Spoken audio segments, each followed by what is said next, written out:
Han pasado ya algunos años, algo más de 40, que los discípulos de Kertész, de Roberto Kertész, siguiendo su propósito, comenzamos a difundir análisis internacional en Latinoamérica. La idea era que estos conceptos de Eric Berne fueran conocidos y difundidos y desarrollados también en Latinoamérica. Sin embargo, a pesar de que estos años han transcurrido, la producción que veo yo en miembros avanzados de ATEL no es tan nutrida como hubiéramos esperado. De la manera que esto me invita a tener cierta reflexión y comenzar a analizar qué es lo que está sucediendo y qué podemos corregir. En todo caso, qué estamos nosotros proyectando hacia el futuro.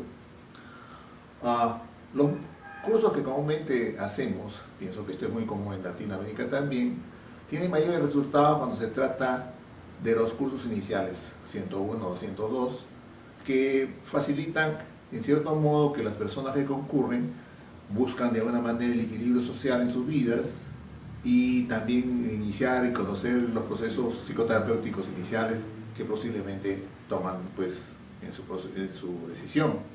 Pero lo que me preocupa es que no hay un desarrollo mayor formando miembros avanzados. Me estoy refiriendo a miembros clínicos o miembros especiales. Y especialmente miembros clínicos que el propósito sería justamente en situaciones como las que vivimos, en las que la salud mental es importante, podríamos tener mayor cantidad de miembros clínicos que puedan ejercer la acción de la salud. Me estoy refiriendo a psiquiatras y a psicólogos. Pienso que probablemente esto se debe a que en los últimos años del siglo XX, la idea de que la psicoterapia no era una disciplina científica y que no era posiblemente los aspectos de evaluación no eran como se pensaba, ha generado un cierto prejuicio. Y cierto prejuicio que nos ha alejado la posibilidad de desarrollo de una disciplina que usa más bien un esquema cognitivo heurístico. Es decir, es indudable porque si la conducta no es medible, tendríamos que utilizar justamente un método de este tipo y es comprensible que además exista una gran cantidad de escuelas diversas que usan lenguajes metafóricos diversos y que cada persona y cada especialista coge la disciplina o la escuela que más le parece o le proporciona mayor satisfacción. En ese caso, en AT hemos tenido ese problema. Creo que eso ha determinado que hubo un alejamiento.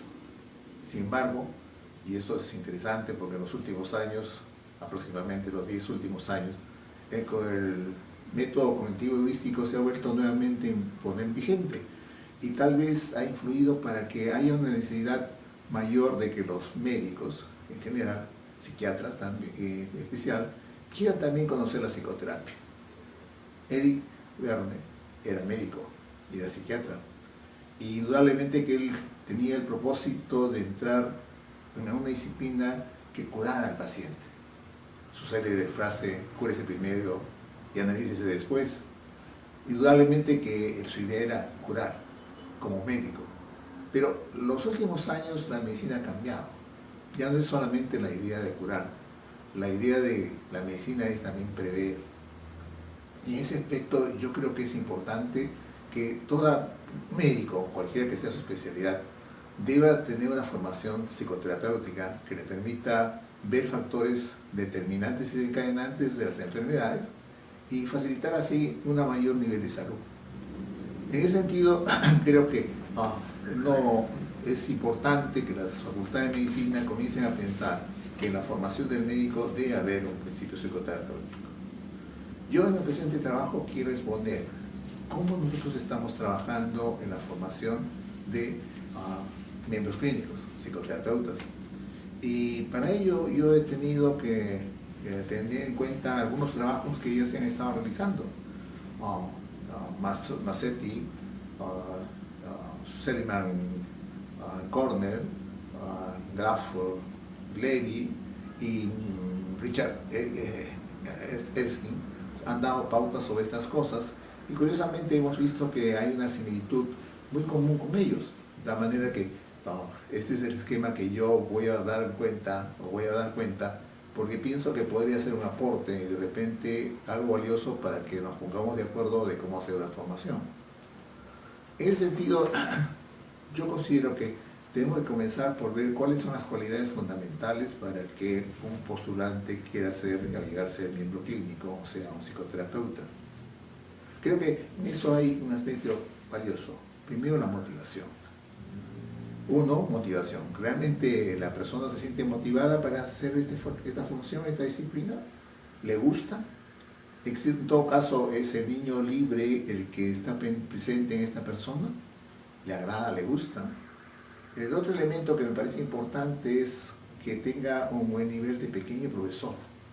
Ese pequeño profesor que nosotros conocemos en AT, que le dé un matiz de capacidad intrapersonal. Pues esto le permitiría que tenga conciencia de sus propios procesos internos, de los procesos internos del paciente, y sobre todo esa capacidad intuitiva y creativa que necesita un terapeuta para ejercitar su función. Indudablemente que esto va a ser complementado con la capacidad del juicio, de evaluación que va a tener con su estado adulto.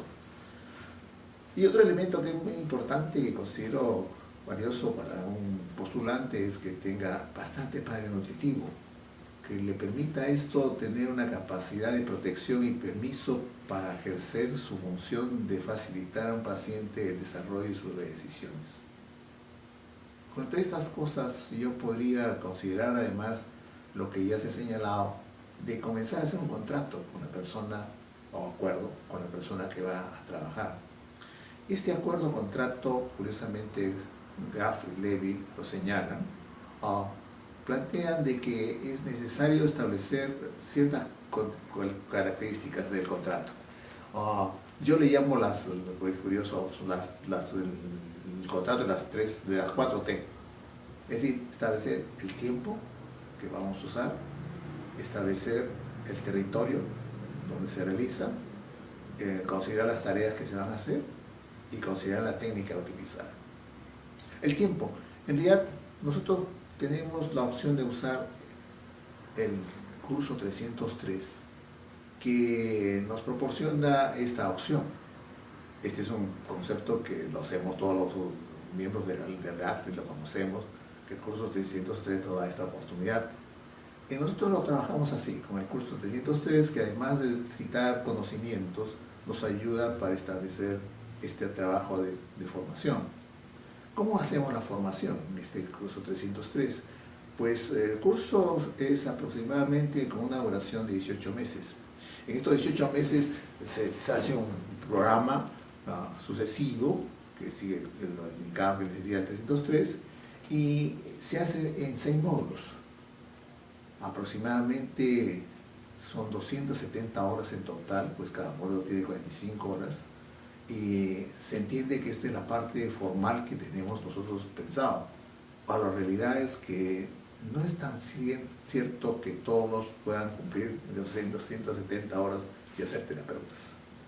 Muchos de ellos se percatan que necesitan trabajar más cosas, repiten algunos módulos, y la evaluación final no solamente viene en función de lo que él decide o el supervisor, sino también de los concurrentes mismos del grupo que participan en esta formación. Bien, este es el aspecto de tiempo. Veamos ahora el territorio. La formación se realiza dentro de un grupo de personas que deciden trabajar juntas, porque ese es el planteamiento, no es individual, sino en grupo, es un grupo formativo. ¿Qué ventajas tiene este grupo formativo?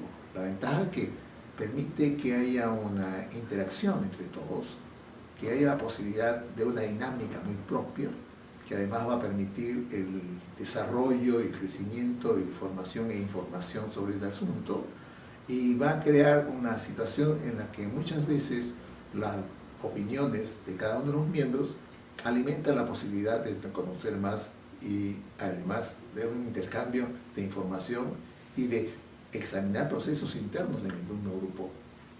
Indudablemente que esto es muy favorable para quien lo va a desarrollar y va a crecer. En este grupo, estaba hablando del territorio, continúan juntos y se reúnen justamente a través de todo el desarrollo. El tercer elemento es la tarea. La tarea, ¿cuál es el propósito? El propósito es crear miembros clínicos, en otras palabras, terapeutas. Sin embargo, es cierto que al grupo muchas veces concurren personas que no tienen este deseo, que solamente participan como deseosos de poder aumentar más su crecimiento personal. Desde luego que hay personas también que quieren complementar esto con algunas formaciones de miembros especiales, y en buena cuenta forman parte del ambiente formativo y del propósito beneficioso para todos. En realidad este grupo formativo muchas veces me hace recordar, o lo relaciono yo con lo que pasaba en el Renacimiento, cuando en un taller se concurrían todos los discípulos, el maestro, y en esa dinámica, por supuesto muy especial, que no voy a cotejar en ese tiempo, se necesitaba un crecimiento de artistas.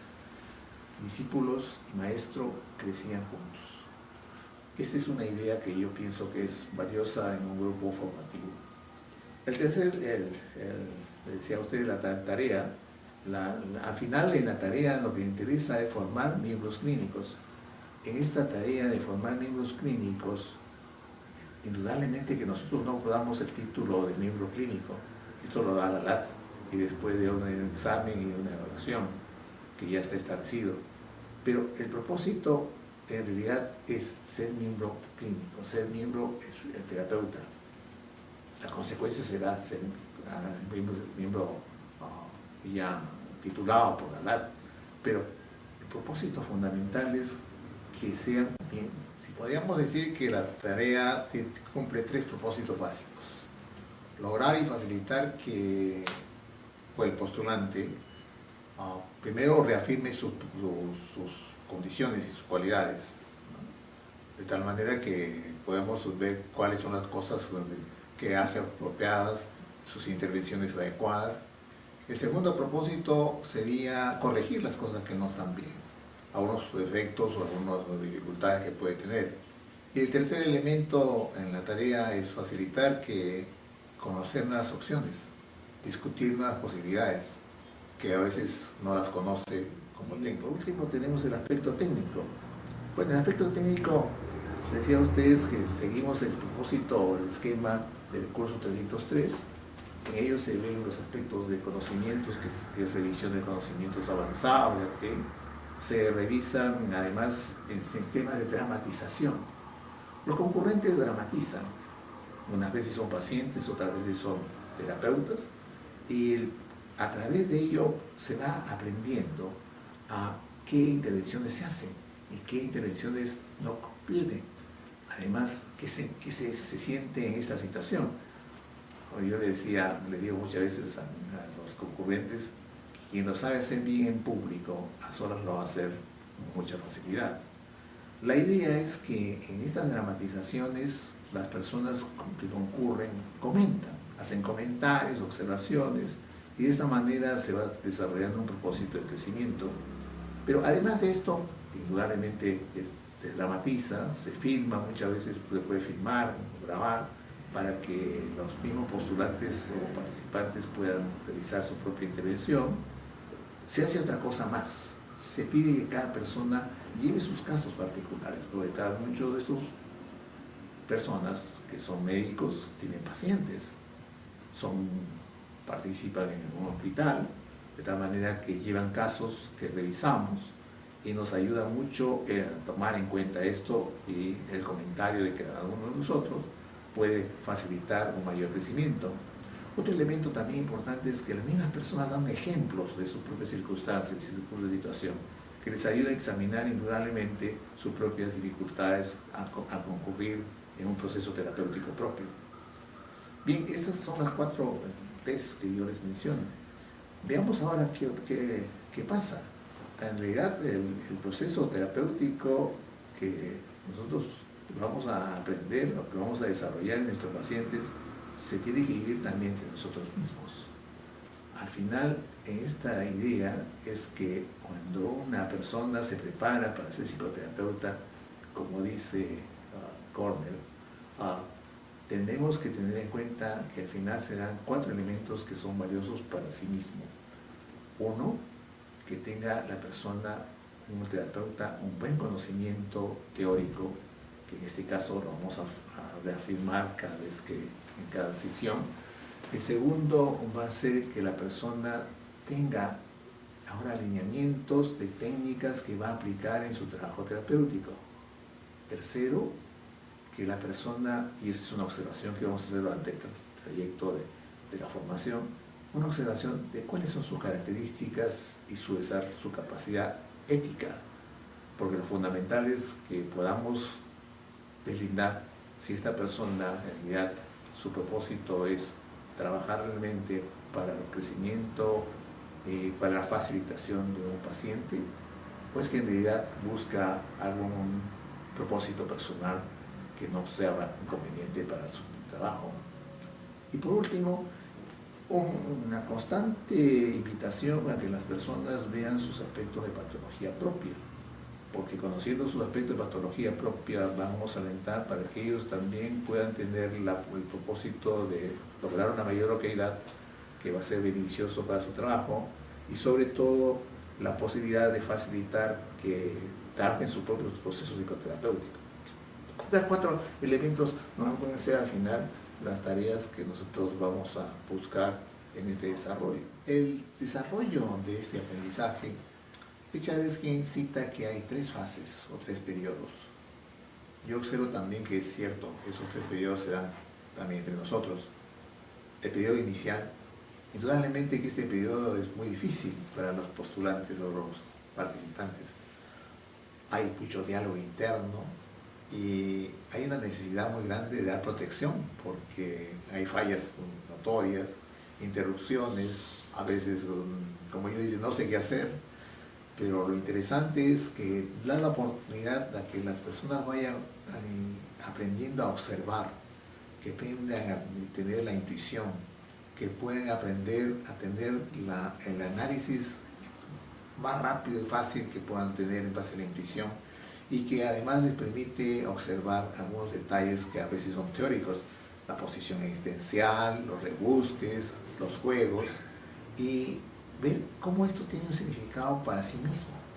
En este caso, la concurrencia y la oportuna opinión de todos los presentes a veces ayuda bastante, y es una etapa inicial, les decía a ustedes, en que a veces no es fácil, tal vez a veces es prolongada para algunos, pero muy importante.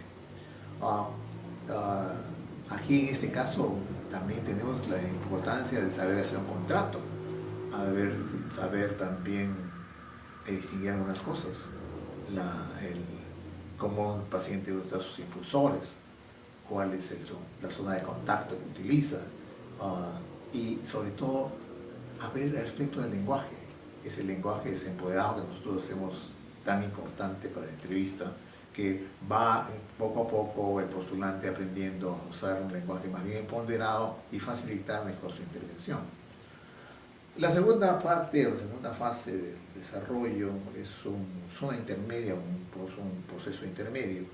En este elemento ya la persona se siente mucho más fácil de entrevistar, entonces podemos examinar los aspectos que perturban un poco la relación, examinar los aspectos internos de patología propia, los procesos transferenciales y contransferenciales que ocurren muchas veces en la terapeuta con su paciente.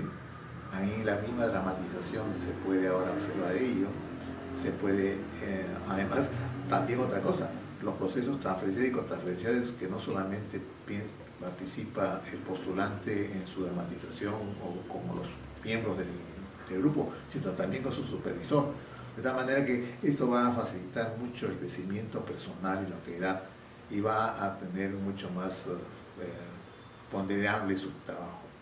Y la tercera etapa en la que ya vemos que el postulante ha alcanzado un nivel de seguridad, es mucho más fácil su entrevista, le es más fluido, establece más bien una posibilidad de plantear sus propias iniciativas, le es más fácil aceptar algunas intervenciones o observaciones. Por otra parte, tiene un clima más de intimidad con todo el grupo. Es este momento que posiblemente nosotros ya entendemos que ha terminado la supervisión y el desarrollo.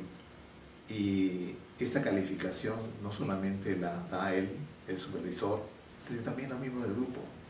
Y es una posibilidad de que ya esta persona lista para ser terapeuta, indudablemente que tendrá que algunas veces que tener una supervisión. Pero esta supervisión será más bien no siguiendo el esquema, sino será más bien de decisión propia. Esto es lo que yo observo. Creo que es muy importante que de repente muchos de los miembros didactas que están en Latinoamérica expongamos también cómo lo hacemos. Cómo lo hacemos, cuántos somos los que estamos haciendo esto y qué resultados estamos obteniendo. El propósito justamente de esta intervención mía es señalar lo que hago yo, lo que hacemos en Cooperat. Pienso que los resultados son positivos. Estoy muy satisfecho de que los miembros clínicos que se están formando están desarrollando además actividades con mucho beneficio, el propósito de mayor brillantez. Y mi interés es que podamos nosotros ponernos de acuerdo de una línea de cómo formar a los nuevos miembros o futuros miembros clínicos. En buena cuenta, yo quiero, como resumen, señalar algunos puntuales aspectos. Primero, cuáles son las cosas o los aspectos que necesitamos evaluar en una persona que quiere ser postulante de esto.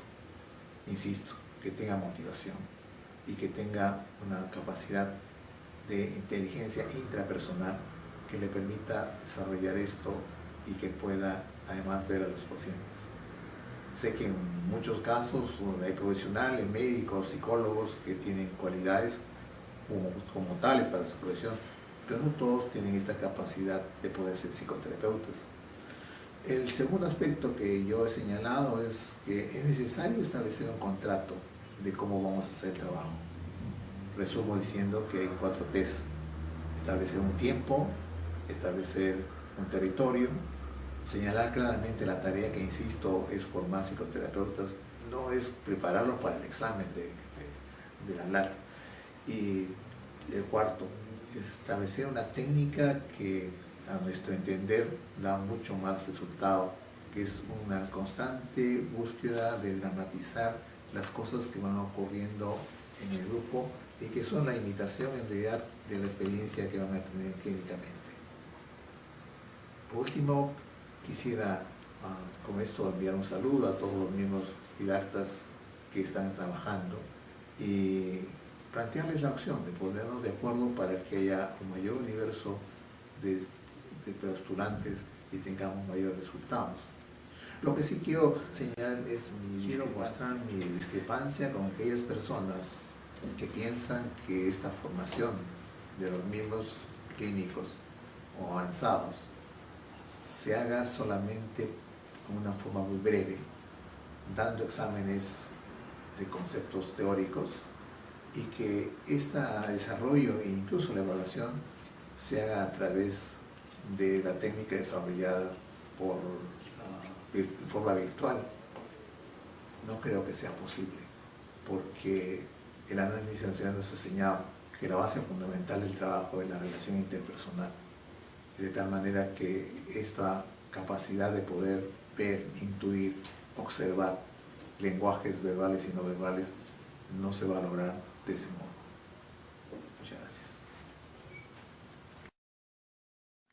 Doctor, la verdad ha sido muy nutritiva su presentación y queremos compartir con los colegas también de Latinoamérica la posibilidad de que usted pueda contestar un par de preguntas. En base a lo que usted ha comentado, ¿cuál considera que sería un aspecto fundamental para fortalecer la competencia ética o la formación ética del postulante o el aprendiendo a analista transaccional? Buena pregunta, porque no es fácil. De hecho, un postulante, vemos que en su comportamiento en el grupo, muchas veces nos damos cuenta que posiblemente tiene bastante patología. y que el interés de hacer trabajo terapéutico en la fantasía es que siendo terapeuta va a resolver sus propios problemas. Uno, otro es que a veces estos problemas son tan severos que más que utilizar la relación para facilitar al paciente, parecía más bien que busca reforzar sus propias dificultades, como a veces su afán de poder, su afán también de utilizar, manipular la relación de una manera a veces no muy ética, como puede ser utilizar al paciente para enriquecerse económicamente o tal vez para utilizarlo para llenar necesidades que no están satisfechas. Esa es una forma como nosotros podemos ir viendo. En todo caso, podemos sugerirle a la persona que trabaje sus problemas. No siempre ocurre así. Habrán algunos casos en que podríamos decirle que no consideramos que es posible que sea un buen terapeuta por su metodología. La otra pregunta era... Sí, en relación a lo que está comentando, ¿qué importancia o papel jugaría la propia terapia personal del postulante, ¿no? La psicoterapia que tiene que desarrollar como parte de su formación para él mismo? Bueno, en realidad, toda persona que quiere trabajar en terapia necesita tener un nivel de okaydad. Nivel de okaydad significa no que sea 100% sano, que por lo menos, como decía un doctor, tener el mayor tiempo de su vida en okaydad. De repente no se ha percatado, pero sus relaciones interpersonales no son muy sanas. Tal vez porque manipula, tal vez porque juega, hace juegos psicológicos o manipulaciones y no se relaciona bien. Probablemente muchas de las cosas de sus decisiones y su argumento están interfiriendo en su trabajo, en su vida. Y desde luego que una persona que trabaja como psicoterapeuta necesita constantemente crecer. A diferencia de los pacientes, digo yo, los pacientes tienen una época en que dicen hasta acá nomás, pero el terapeuta necesita seguir creciendo y seguir creciendo para ser cada vez mucho más ok. Es una función con la que puede trabajar, si no tiene okaydad no puede trabajar. De tal manera que necesita trabajar sus problemas. Cuando está en el proceso, muchas veces a través de las intervenciones, a través de su dramatización, se va a ir dando consciente o va a ser consciente de sus propias dificultades. No es solamente el que el supervisor o los concurrentes le lo digan, sino que él va descubriendo. Y es importante que tome un proceso psicoterapéutico, de manera que va a facilitar más su okaydad. Es esta okaydad importantísima para un trabajo terapéutico. Y quizás la última pregunta, doctor, sería, hemos conversado sobre la formación de los miembros avanzados refiriéndonos a los clínicos y los especiales, y quizás hay un poco más de dificultad para la formación de didactas. ¿Qué opina usted con respecto a este punto de cara a estas nuevas generaciones de formándose en AT? Bueno, porque lo interesante es que debemos tener más miembros didactas, no solamente miembros avanzados como clínicos. De repente sucede muchas veces que los didactas no se animan a hacerlo y a veces necesitan una supervisión muy especial. Hacer un grupo de didactas no lo he hecho yo, pero sí pienso que podría ser como en otros antecedentes, que el didacta tiene la posibilidad más de una supervisión personal.